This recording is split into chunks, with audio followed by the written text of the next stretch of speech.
Thanks for having me. Jake with Stewart, not with State Farm. But we've been working on updating the LMO. This is a really important document. It does a lot of different things, but it's primarily your principal land use regulations in the county. We've been working with staff and have drafts of a couple articles, and kind of wanted to walk through with you this evening some highlights from some of the recommended changes, and then just talk about the process and what's next and answer any questions and that sort of thing. So, we have drafts of 4 of the articles, and we've provided those. We're working on 3 other articles, and hope to have those soon for you to review, but everything is in draft format. So this is something that we want to get feedback from you all, even if it's not tonight, even if it's in the coming weeks. If something needs to be clarified or you want to see something adjusted, we can do so. But it's a good chance to just check in and talk about some of the things we're doing, some of the questions we might have, and also answer your questions. It's probably going to be a few more weeks before we have the other articles, and then we would make those available to you as well. So we began in the spring and then really in the summer to update the LMO and really looking at strategic updates to improve clarity and adjust things that were problematic, and also think ahead a little bit. You all are kind of poised for a lot of change. A lot of growth pressures are likely coming your way, and it's a good time to update the ordinance to make sure that we know what's in there, we're confident in it, it's clear, and it accomplishes kind of what we're trying to do. We did have the stakeholder meetings in August and talked to a lot of folks from different sectors and backgrounds in the county and got some feedback there. We had the public meeting in September, and really looking again at reviewing and consolidating, updating zoning districts, looking at the permitted use table and clarifying that, modernizing it a little bit, and I'll go through a little bit more on some of these things. Reviewing and updating development standards are part of it. And then also looking at review procedures and approval processes and that sort of thing. And just kind of updating things in general. You do have drafts of Articles 1, 2, 6, 7, and 11, so I guess that's 5 articles. But one is really short, so it almost doesn't count. And we'll kind of walk through some of the highlights of those, and then the next steps, Articles 3, 8, and potentially 4 are kind of next on the docket. So Article 2, this is really the district regulations. This is where it outlines all your different zoning districts, and those purpose statements that Cynthia was reading as part of kind of defining what's supposed to be in that zoning district. It also has a few other things in there that are really important. Permitted uses. Not all types of uses are permitted in each zoning district. So that table of permitted uses is really important in defining, okay, what can go where, just like was said earlier, some areas allow manufactured homes and some don't. Some allow certain types of non-residential uses and some do not. So that's an important table, and we're recommending some clarification there and that sort of thing. Another thing that is in that is a dimensional requirements table. So what's your minimum lot size? What's your setback? And there's some clarity that is needed in there, and I'll talk about some of the changes we're suggesting there.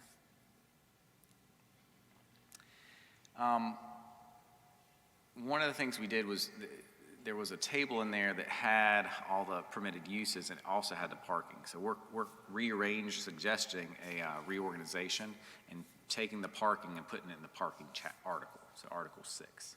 So there's a separate table in Article 6 that hopefully works a little better for you. And looking at your zoning districts, you had a couple zoning districts that really weren't utilized and aren't utilized, and there's two that I want to point out.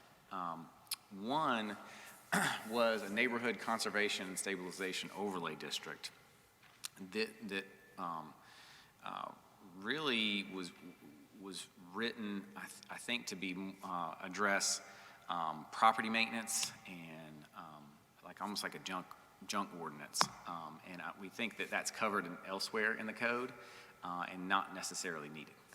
So that's something that we're recommending removing from the zoning ordinance.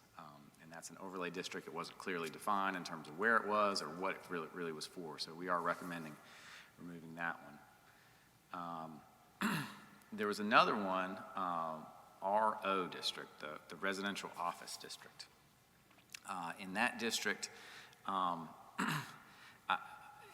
it was not applied. So this is a graph, a pie chart of all your zoning districts, and there was actually no RO out there.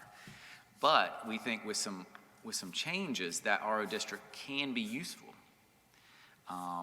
And we are suggesting kind of changing it and using it to be kind of like a transitional district between commercial and residential areas, allow some non-residential uses like office and some professional services and that sort of thing that are kind of more light commercial, I guess you could say. And then also using it to allow for some smaller lots and different housing types as well. So it almost is like an office, high-density residential, not really that high-density residential, but it is higher than your other ones. So that's how we're suggesting that be used. Again, it is not on the map, so it is a district that exists, and people can ask you all for rezoning, and then it's a legislative decision whether you approve that rezoning or not. And that's a real big distinction. We're not applying that somewhere and saying this is where it is. It's a floating district that you all can approve or disapprove. So that's something that we recommended. And then we also, there's some design overlay districts, and these are meant to be these overlay districts that are really important areas, important corridors of the county. We want to make sure development looks good, and I'll talk more about those and where those are and what we're trying to accomplish there and how they're different a little bit than what was in there before.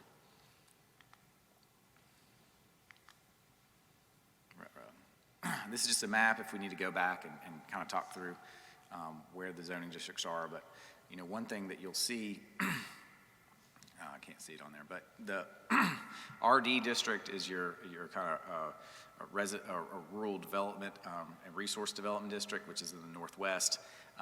You see the RD1, which is the kind of that light green area that covers a lot of area. The yellow, bright yellow, is the R2, and then there's R1 that you can't really see on this map because it's kind of washed out. And then you have your business districts in red and also the bright blue, and then your industrial districts in that light blue. So that's kind of the lay of the land, so to speak. One thing that I'll note, you do have a new comprehensive plan. Y'all have been working on that, and one of the things that we're looking at is how through this process, we can address some of the things that were brought up during the comprehensive plan. So this LMO update really should be thought of as an implementation tool.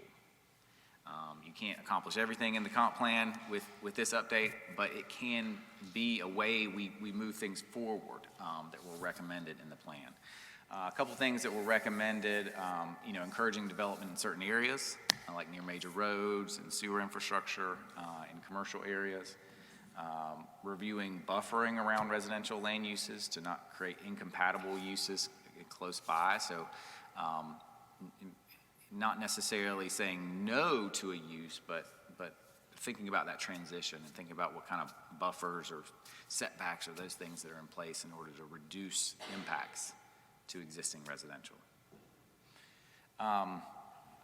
Reviewing lane use categories and density, making sure they're trying to, kind of implement pieces of the plan. Overlay districts were talked about in there, and with a specific emphasis on a scenic byway and a gateway corridor. So I'll talk more about that in a minute. Promoting infill and redevelopment in certain areas and evaluating mixed use in certain zoning districts. So those things were kind of big picture recommendations. I think we're moving the needle on a few of those, and I'll talk about some of the things I think we're doing, but open to any other ideas how we might better implement things. This map is a map of the draft new overlays. It's something that it doesn't really show well. I'll probably just talk about it and explain it to you. There's two kind of different overlays that we're recommending.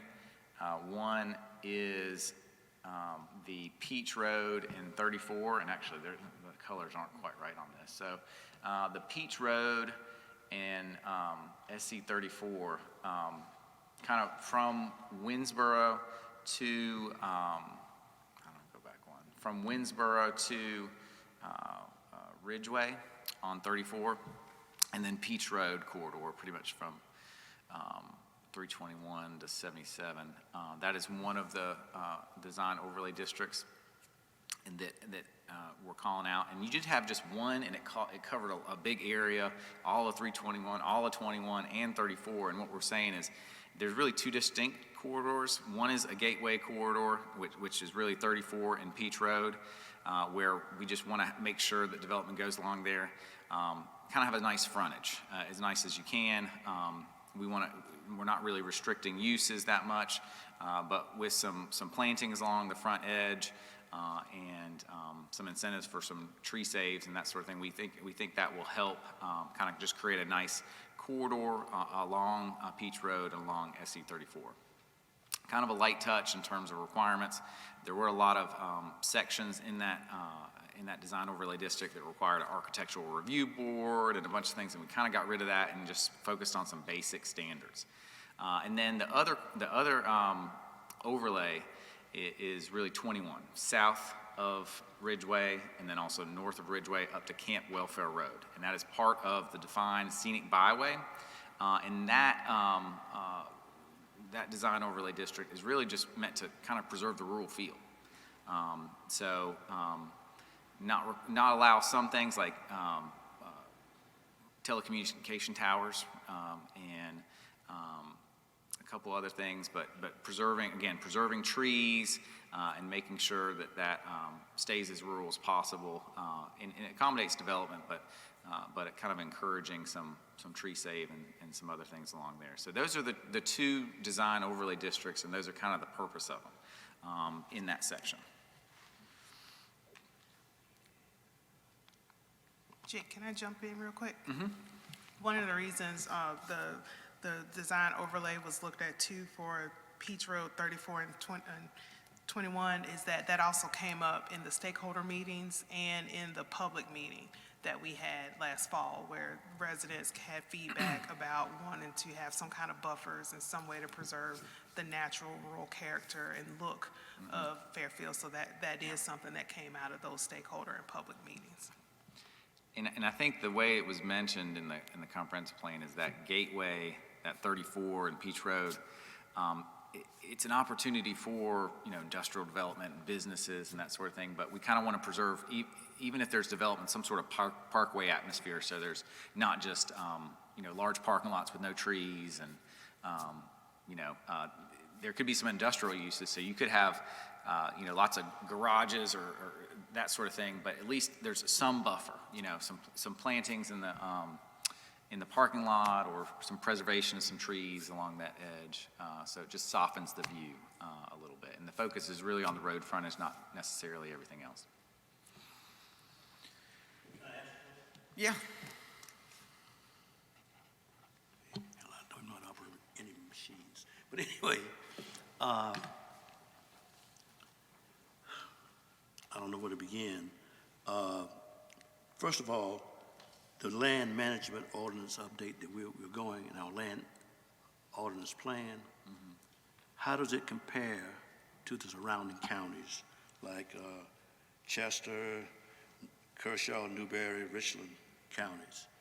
Well, each one is different, right? And they have a different set of issues, but those are some of the counties that we're looking at as we compare your ordinance to others and trying to, we usually look at 2 or 3 and say, okay, what do we like about those? What's relevant here in Fairfield and what's a little bit different, especially as it relates to, permitted uses and then dimensional requirements and supplemental requirements, which I'll also talk about. And that's Article 3. We haven't got there, but for some uses, there's what's called, they're conditional uses.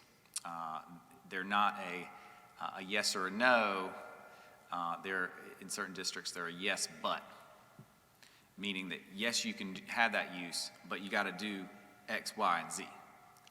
And right now, your ordinance has some of those uses, but it also does not address some uses that probably need some conditional requirements.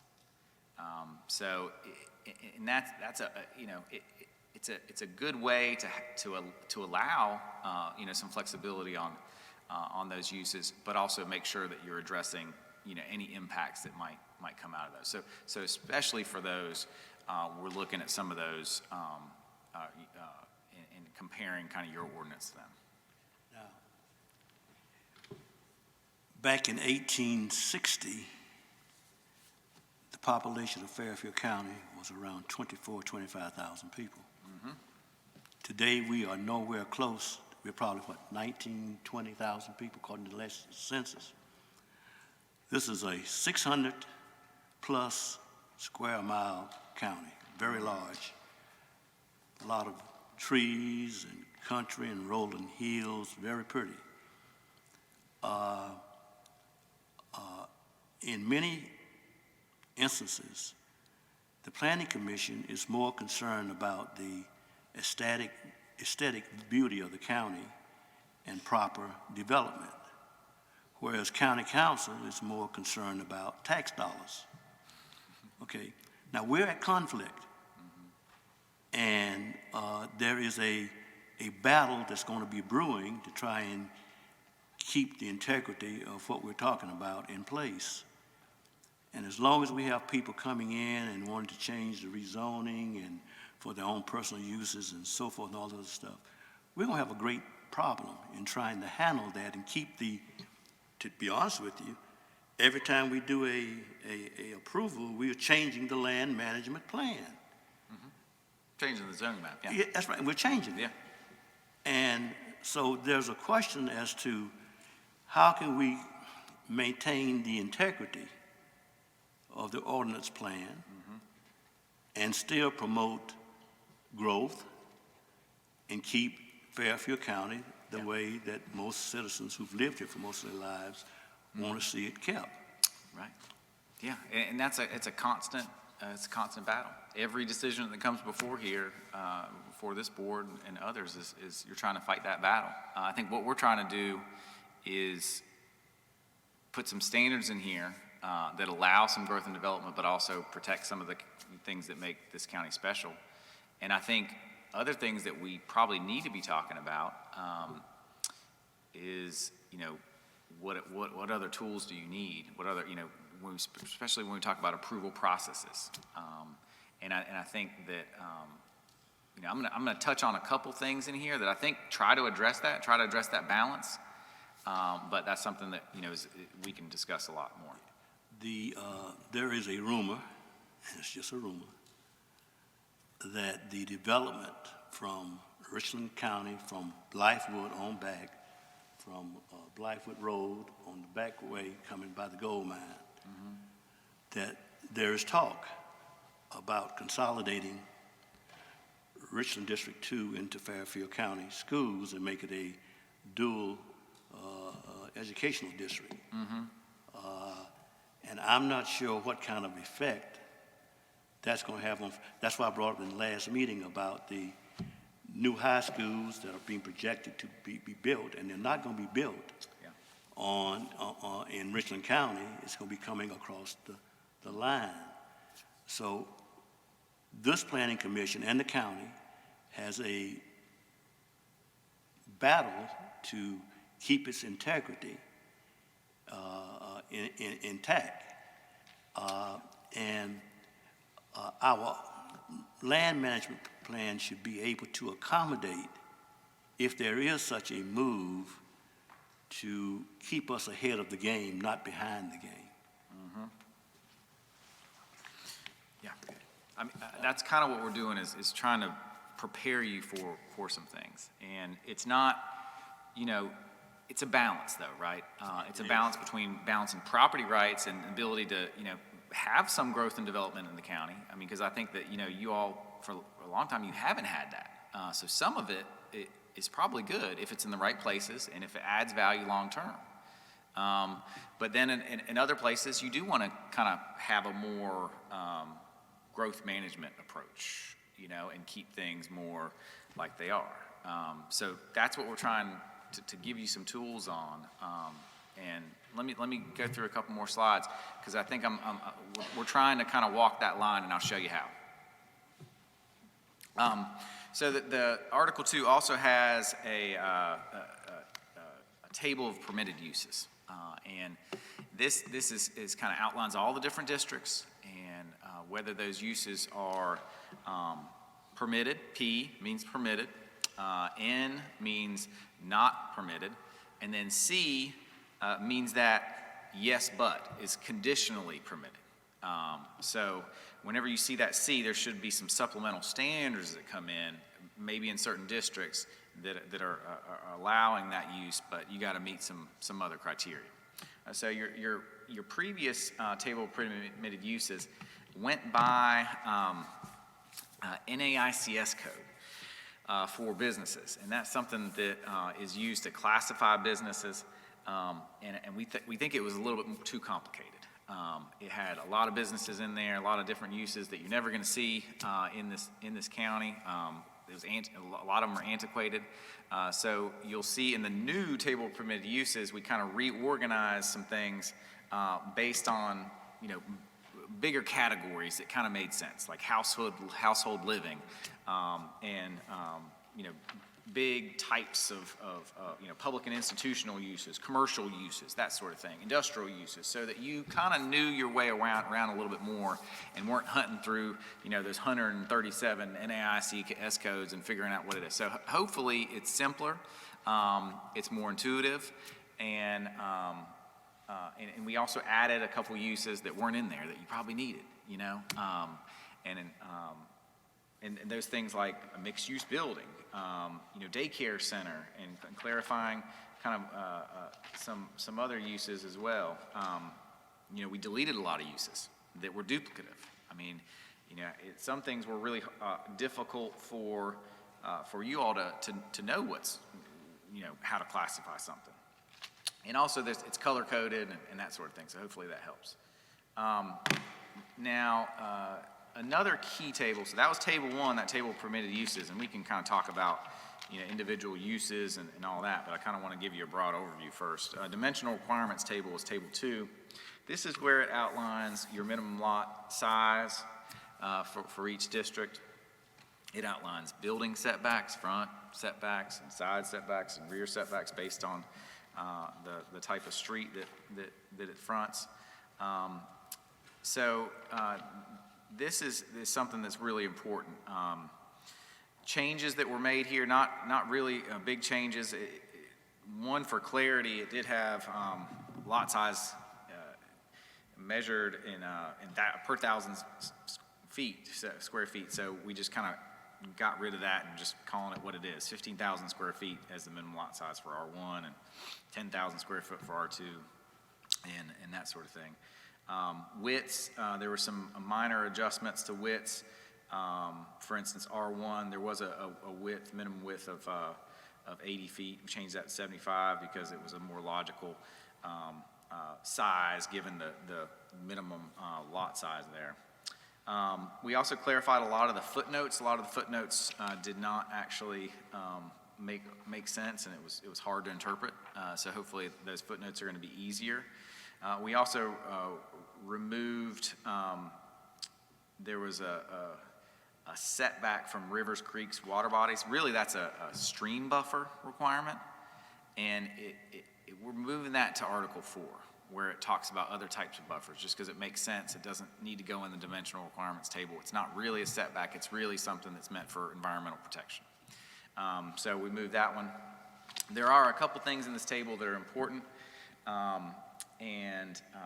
One I'll draw your attention to is the maximum density field down at the very bottom. There are some allowances for certain types of different types of homes in different districts.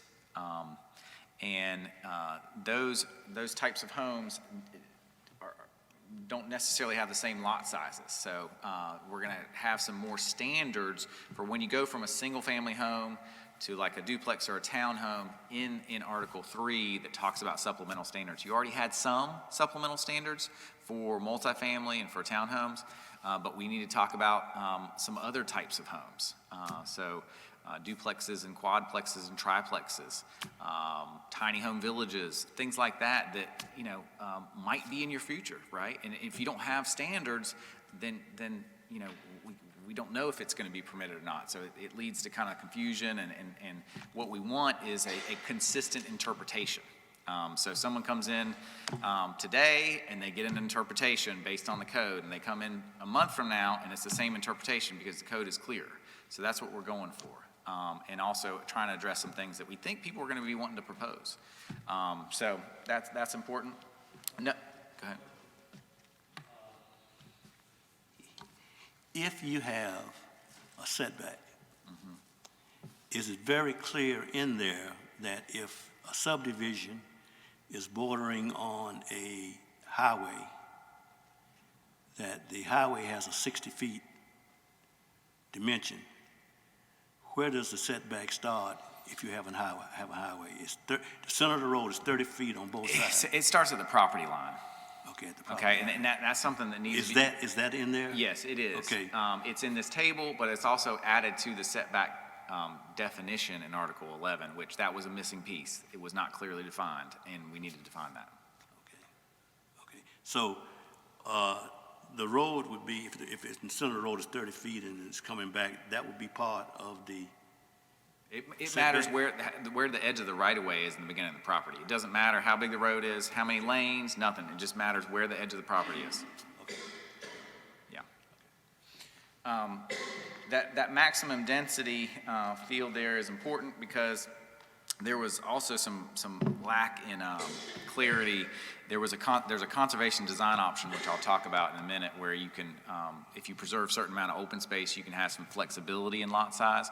But the question was, well, what is the maximum density then? Can you just pack, as small homes as you can if you do 50% open space?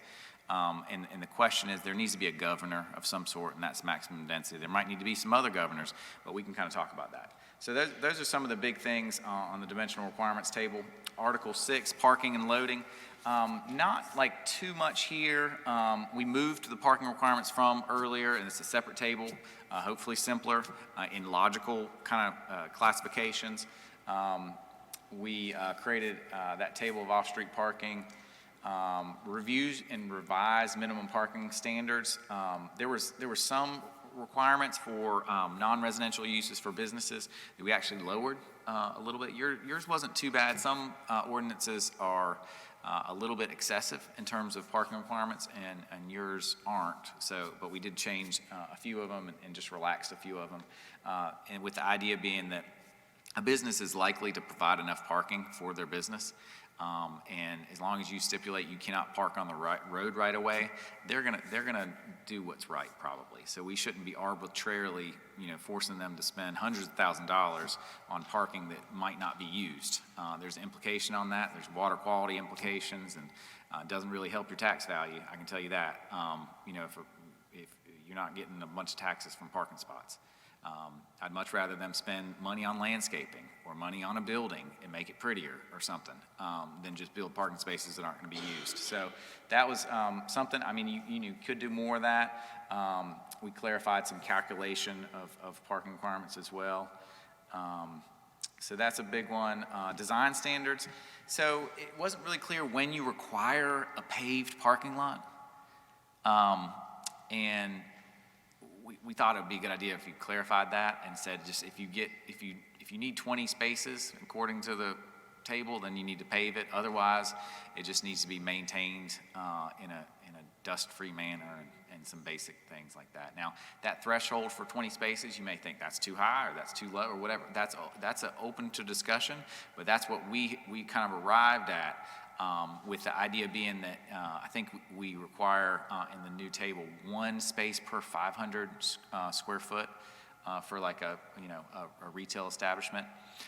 So what that means is, around 10,000 square foot, you would be required to pave a parking lot, which is kind of like a Dollar General. So Dollar General has to pave the parking lot. If I'm a mom and pop or a small gas station, maybe you don't have to, but that's something that's, subjective and open to anything that you all want to try to do there.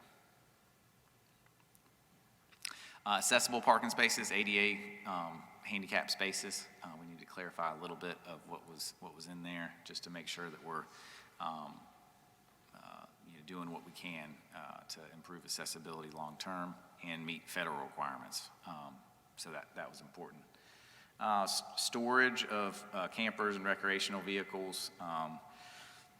This is in there, and we just clarified it. The language was a little confusing, and basically in R1 and R2, those things are allowed for 15 continuous days and no more than 60 days per year. But then in the RD and RD1, there is no limitation to those things. So. That came from where? That was in there. It was just confusing on how it was written, so we just kind of clarified that. It was confusing because it always looked as though you could not keep an RV in a lot for more than 30 days, no matter what the zoning was. Mm-hmm. So now you're proposing that there's no limit, people should just live in RVs? Just in RD and RD1 is temporary lodging there, and there's also a limitation there. I think it's like no more than a year or something like that that kicks in. Where do I find that? Let me show you the reference. It's in Article 6, and 6.9 is where that is.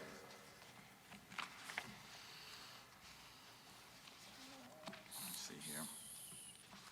Oh, no, in R1 and R2, it's no more than 60 days, 1 calendar year, but there's an exception for that where there's a valid building permit for construction of a new home, then it may be used for temporary lodging, not to exceed 1 year for that R1. And then there's no limit in the RD, RD1. But we can certainly add one. It's up to you all. I think there was not a limit or anything addressed in the RD, RD1, and that's why we left it the way it was. I'm still not finding it, so I'm sorry, could you? Section 6.9, if you go to Article 6, and then,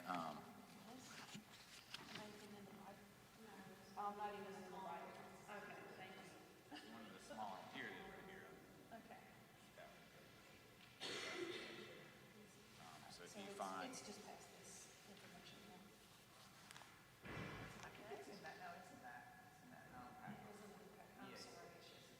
oh, actually, it's in that one. Oh, it's in the changes section. 6.9, go to 6.9. Sorry, there's a lot of moving parts here, but.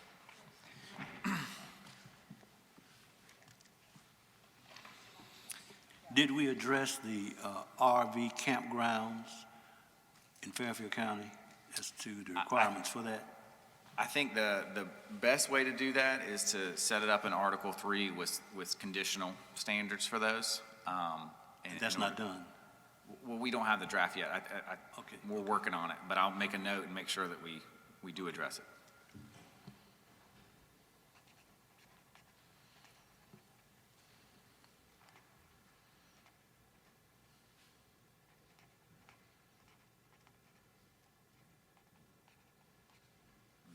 But you're right, I mean, right now, there's no limit to use of recreational vehicles in RD and RD1 currently.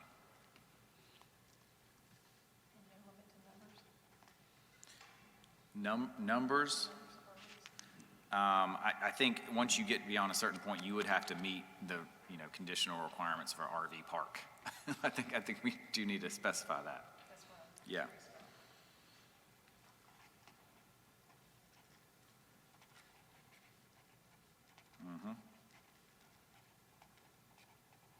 Yeah, that's a good point. We can do that in Article 3. Article 7, this is where it really gets into site design standards for subdivisions. This is a really important article because it includes a lot of standards for basic things like streets and sidewalks and stormwater and all these things. So we are suggesting some updates here, updating maximum dead-end streets, lengths, making them a little bit smaller in most districts, except for those lowest density districts, RD and RD1. Defining street types a little bit better. There was only 2 street types in there, and they weren't well defined, so we do have some additional street types and talk about pavement width and right-of-way width and that sort of thing. Curb and gutter, there's not really any requirement currently in when curb and gutter is required or not required, so we tried to add some parameters there. Whenever you get under a lot size of a certain size, you're required to do some curb and gutter, and that's in there. And then commercial developments over a certain size. Sidewalks are required on one side of the street for subdivisions with more than 50 lots in the current draft. That's something that we want to get y'all's opinion on, and whether that's right or not. We also increased the sidewalk width because 4 feet isn't adequate for a wheelchair to turn around. It needs to be 5 foot if you're going to build a sidewalk. So little thing, but it's important long term. And that's one of those things that we're trying to right size this, right? For small scale subdivisions in a rural area with larger lots, I don't think we should require sidewalks. But if we start getting over 50 lots, and chances are they're going to be smaller lots, and there's going to be more people walking around. Sidewalk on one side seems like a small thing, but might be needed long term. Not needed everywhere. If you have 1 acre lot, you have a subdivision of 10 or 15 lots on 6 acres each, they shouldn't be required to have sidewalks. But if you have a 100 lot subdivision, you're going to run into problems and conflicts and stuff like that. So that's but we're also not requiring sidewalks on both sides everywhere and that sort of thing. So that's how we're trying to kind of walk that line, and we're not Columbia, right? But we are going to have some more development pressure in the future. Access standards for over a certain number of residential lots. This is a fire safety issue and an emergency access issue. Having 200 homes on a one-way street is probably not the best idea, just from a fire access and that sort of thing. So now, 50 lots or is it 75 lots? What's the best number? And when does it count for a stub out? Those are some details that we can work out. But it's something that I think is important to have in there, at least as a starting point. We also provide some guidance for on-street parking and medians and cross-access and connectivity and ditch and swale standards and that sort of thing. This is just a graphic showing a street stub out. So even if I'm developing a property and I have 2 ways in, it's beneficial to think long term and think about connections on the other side of properties, because you have a lot of 2-lane roads. You're likely to have a lot of 2-lane roads for a long time because widening 2 lanes and 4 lanes are really expensive. And DOT is increasingly not flush with cash, and they won't be flush with cash for quite some time. So they're not going to be widening these roads. So the more we can connect roads off of our main roads, it's going to be the better, because it's going to reduce the amount of traffic on the main roads. So that's why it's important to have some stub outs. If I'm building this property, but there's a property right next door that is probably going to be developed in the near future, we need to have a stub out that just says, okay, let's connect that eventually. Because if you don't plan it, when that first subdivision goes in, the second one's not going to connect because there's going to be a house there. That can cut down on cost of servicing these areas with police and fire response, trash pickup, all that sort of thing. So just connectivity is something that's important, and also on commercial developments. Have you ever went in, tried to go to like a Arby's or something, and you turned in too soon, but then you can't get to the next one where you really want to be? That's so annoying, isn't it? Well, it also creates conflicts too, because then you have to go back on the main road, and each driveway cut on a main road increases the chances of an accident. I don't know what it is, like 40% or something crazy. So the more that you can have cross access in your commercial areas, the better, and that's just something that we put in there that wasn't in there. I didn't see anywhere in the plan where this may sound a little trivial, we address shooting ranges, the construction of them, where they can go. Yeah, We have not done that. Well, those are in Article 3, and we are suggesting adding some standards. Okay. Now, if you had some that you wanted to have in there, tell me. But some of the things that we minimum property size is something we typically do, so that I'm not having a shooting range on my half acre. Yeah, that's probably not a good idea, right? Distance from like churches and Schools, okay. Setback might be a good thing, and hours of operation. Right. Is something that we, Yeah. and there's some debate. We've done codes that, say 9 o'clock p.m., and then some people say, well, that's too late, and Well, there's 6 noise ordinance too. 6 o'clock. There is a noise ordinance that kicks in, but. But how do you enforce that? How do you That's tell the when it's thing. too late? It's better to have some standards for, property size and buffering and setbacks and that sort of thing, so that you have that noise attenuation, because chances are, enforcing a noise ordinance is tougher, especially if it's intermittent, like only occasionally. It's easier if it's a industrial operation and it just runs, and you can go out there and you can measure noise, when it's, going to be on and whether they're complying or not. But something like a shooting range is more difficult. Okay.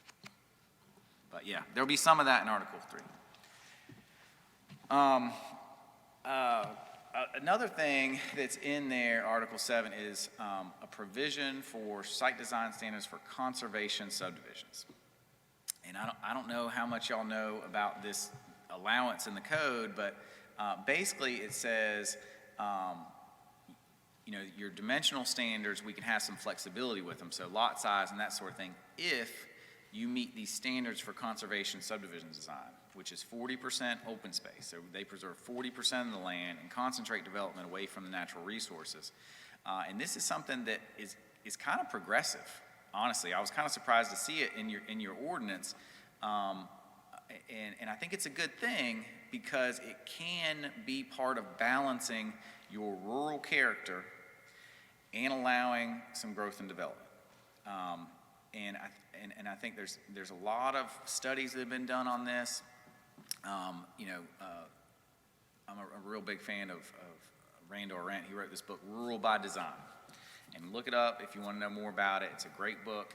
But he worked all over kind of the Northeast and did studies on kind of development outside of D.C. Suburbia in D.C. just goes for like 100 miles, right? Just forever, and longer than you ever thought.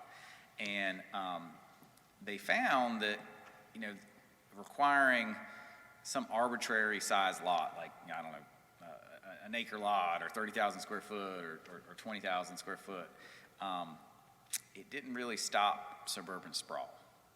It just ate up land quicker, basically. It didn't really preserve any natural features. You're not going to preserve natural features if you require a couple extra thousand square foot of lot area. But what can preserve rural character and natural resources is if you cluster development only on a portion of the property and preserve the rest as natural open space. Now, it doesn't necessarily mean all that's a park, but it means that you're not just preserving like the wetland that you have to because you can't build on it, right? But it's also the adjacent forest that is important for the functioning of that wetland, because a lot of the critters that live in the wetland actually use the forest. So anyway, it's a good thing.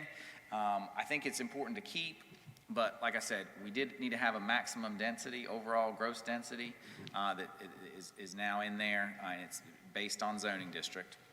And that's kind of a governor to how many lots you can put, because you know, I don't think that we want to see, huge apartments and kind of taking advantage of the system or something like that. So that's in there. Design standards kind of updated, a minimum width of open space. We don't want people to count, just slivers of land as open space. It needs to be kind of, a bigger, more contiguous tracts of land. Tree preservation requirement. If you're going to be preserving, open space, let's preserve some trees too, right? So we don't just cut everything down and then, it's just this grassy field that is not really a functioning thing. Credit for that. Preserving larger trees, preserving scenic views and buffers along major roadways is just something that we're suggesting. I think there's a lot more we could do here based on, just using the framework for, okay, well, what do we want to allow, what do we want to encourage, and what do we want to preserve? And that's something that, we took a stab at it, but we might be looking at some additional changes and would like to hear people's feedback. I've got a question for you. Where are you talking about the, preserving the large trees over 20 dBH? You're saying, the way I'm reading it, maybe I'm reading it incorrectly, it looks like you're saying preserving less than 25% because you have to, don't you mean more than 25%? Oh, yeah, that's all right. That's a typo. That's a pretty good typo. Yeah. Good catch. That's why we do this sort of thing. And in the ordinance, it's actually right. Just on the slide, it's wrong. So yeah, but good catch. Yeah. I have another question, and you kind of touched on it. Is there any regulation when it comes to apartments or apartment buildings, how high, the height, the max height, or anything like that? Yeah, so there's two different governors on that. One is the table of permitted uses, and apartments are not allowed in every district, right? So that's one of the governors, to where, only multifamily apartments are only going to be allowed conditionally in the RO district and the B2 district. So, you can't come in here on the lake and build an apartment even if you have 50% open space, because it's not allowed as a permitted use. Does it not say that 45 feet is the height maximum of everything? And then there's also a height maximum. Yeah. Yeah. But so it's two things. Like it's the height maximum, but then it's also, that you just can't build an apartment everywhere.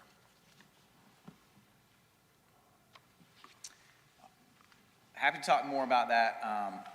And the other thing it says is where these are encouraged in the ordinance, you have this comprehensive plan map. So there should be a link to the comprehensive plan map.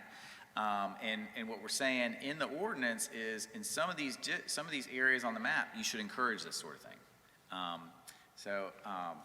can't read that. But in the lower density areas and in kind of the residential areas, the medium and the low density areas, those are areas where we should be encouraging, conservation subdivisions. And especially if you're going to have sewer in more places. you know, in that kind of southern area, you know, you could have some sewer in the future, and that does enable you to cluster development more. But we got to keep our standards high and make sure that what is built, you know, is kind of high quality. So that's that balancing act. So, all right, almost done, y'all. Definitions. You know, if something's not defined in the ordinance, it's going to lead to problems. So you see in that memo that we sent, there's a lot of stuff that was added or clarified, and that sort of thing. And there's more to do there. But you know, stuff like auto repair, craft alcohol production, brewery, like you didn't have a definition for that, and it wasn't really in the table of permitted uses. So now you know that's in there, and just little things too, like daycares and a daycare home versus a daycare center. You know, we need to be more permissive of like the daycare home that's just, you know, a couple kids, but daycare center is a different thing. Conditional uses, and this is something that we're working on. This is not ready yet, but as I mentioned, you know, we want to do some reorganization. We want to review these standards and suggest revisions. Some things that we already talked about, like multifamily apartments, mining, solar, wind energy, event venues, tiny home villages, artisan manufacturing, these things that are not necessarily a no in some districts, but just like a yes, but you got to do a few more things in order to make sure it's appropriate. And this is something that is not meant to be static. So if you all have problems with things, and if, you know, basically similar to, you know, you have a conversation, you have a decision to make on a rezoning, and sometimes you're not going to know what's going to go there. And if it's a straight rezoning, technically you can't put conditions on it. Now, if it's a planned unit development or it's another special kind of approval process, you can work through some conditions. But if it's a straight rezoning to commercial, say, I'm going from, you know, an R1 to a B2, you can't necessarily know exactly what they're going to do there with that property. And you can't put specialty conditions on it because you can't know what they're going to do on the property. So what you have to do is you have to think about what would be appropriate. You know, if it goes to this and this use, what would make it fit better? And then that should be in that Article 3 as conditions. And if it's just something that you think about, like we should be requiring, if this use comes in, we should be requiring this. Maybe it's a, you know, certain setback or a certain separation or, you know, that sort of thing. It's a really important part of the ordinance and not meant to be static. Because you could have a use that comes up, like we're going to add some stuff in there about like vape shops and because I mean that's a use that, you know, you don't have, but you might have some, you know, and we need to be cognizant of that and get out ahead of it. So anyway, it's an important part, something that we'll be talking about more down the line. So next steps, we're completing kind of ordinance drafting, staff, planning board review edits. This is going to be up on the website as well. So, you know, I think there's a way Cynthia can collect comments and pass them on. There will be once we have all the articles complete and, you know, staff has a chance to look at them and QC them and give us revisions. You know, we can provide them to you and the public for, you know, broader feedback as well. We might even have another event like we did in September to kind of talk through things. And whether that's in person or virtual, we haven't figured it out. But, you know, some way for some dialogue. And, you know, it's a really important part of the county regulations. So we want to make sure we hear from folks and we get it as good as we can. It won't be perfect, y'all. I guarantee you, whenever we adopt these things, a month later, there's going to be something that comes in and you're like, we should have done that. And that's okay. Like, it's not meant to be set in stone. Like, this is meant to evolve along with the county. And it actually went a little bit too long before we updated it. So that's why we got to do such a thorough job of it. But anyway, so I think that's where we're going. Eventually, it will come back to you all for review and revisions and adoption formally, or endorsement to send on to the county council for adoption. So that's really it. I mean, I think there's some other things that, you know, have come up that we're not going to be able to accomplish everything with this update as well. I mean, there's going to need to be some more work on your plate in the future and staff's plate in the future. Some things that we had talked about. So one thing is you have this recently adopted comprehensive plan. If you look at the lower density areas, like the rural transition area, I think it's called, and another one on there, it doesn't really match up with your RD1 versus RD in terms of the extent of it, the location of it. And I think it kind of makes more sense the way it's on the comp plan than it is on your zoning. But what we're probably not going to be doing is a wide-scale remapping or rezoning as part of this process. Just with there needs to be more dialogue there in terms of what we're really accomplishing, what we want to do with that, and that's probably something we're not going to be able to accomplish with this, and more work is needed on that to just discuss. Okay, well, is that something we really want to do, or is it just like it is in the comp plan, or maybe slightly different, or in this area but not this area? A lot of discussion could be there around the lake.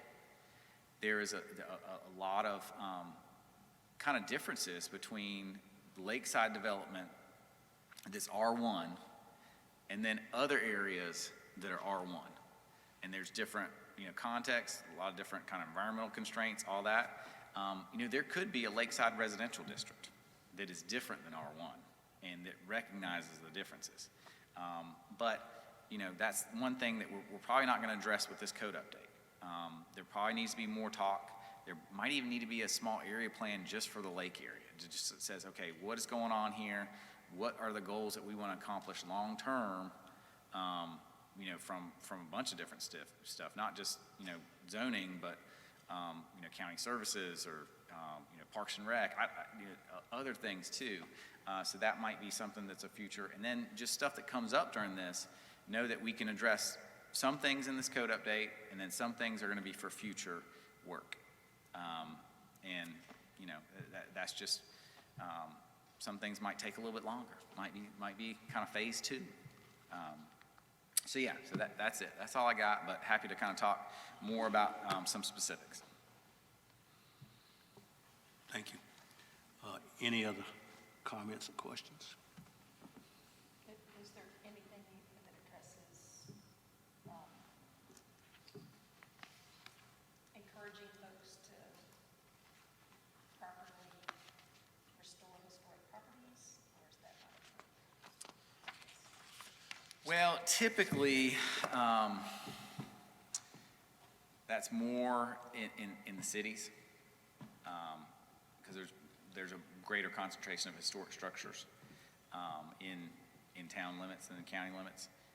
There is something in the conservation subdivision option that talks about prioritizing historic areas and historic features as part of open space. That could be a cemetery. That could be an old wall. It could be an old homestead or something like that.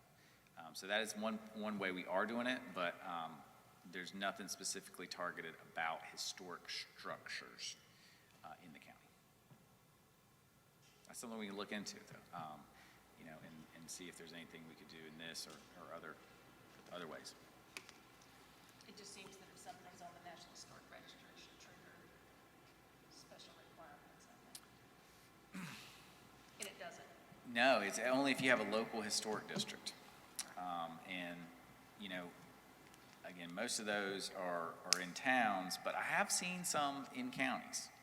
I was working in Pitt County outside of Greenville, North Carolina, and years ago there was a plan for a bypass, and a collection of landowners got together, and because there's a bunch of historic farms, and actually petitioned to get a national and a local historic district designation that is quite different than most. It's actually a historic landscape. So it's a collection of farm buildings and fields that have a history, and enough was intact for them to actually get it. And they moved the bypass to where it was like going to How be. big an area is that? It's probably like a couple hundred acres. I mean, it's fairly big swath, but there was enough history there to actually, petition to get a district. And I'm just not familiar enough with Fairfield County in terms of whether you have that concentration of buildings and in certain areas that would warrant that, but that is something that is a precedent. I think we should look into that, for sure.